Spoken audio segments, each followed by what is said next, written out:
Laitetaanpa tuonne YouTubeen tästä pätkä. Tässä on puhelin Motorola G54. Ostin tämän Telian verkkokaupasta, oli tarjouksessa 69 euroa. Ja sitten IoTekin keskusteluryhmästä löytyi vielä koodi, jolla sai 20 euron alennuksen siitä, eli tälle jää hinnaksi 49 euroa. Eli ei ollut kallis ostos. Paketissa oli tuommoinen muovinen suojakuori. Ja sitten siinä oli laturi ja laturin johto ja tuo tikku, jolla saa tuon simmikortin paikalle ja ohjeläpysköitä.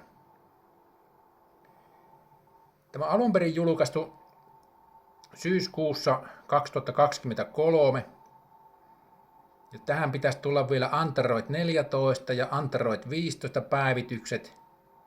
Ja sitten tietoturvapäivityksiä syyskuulle 2026. Tässä on muistikortti, jolla voi tuota muistia lisätä. Tässä on 4 gigatavua tuota keskusmuistia ja 128 gigatavua tuota tallennustilaa. Sillä muistikortilla saa 1 terän lisää tallennustilaa. Vaikuttaa ihan sovelta peliltä. Pitää laittaa tähän nuo tärkeimmät ohjelmat ja sitten pääsee kokeilemaan. Siinäpä ne tärkeimmät.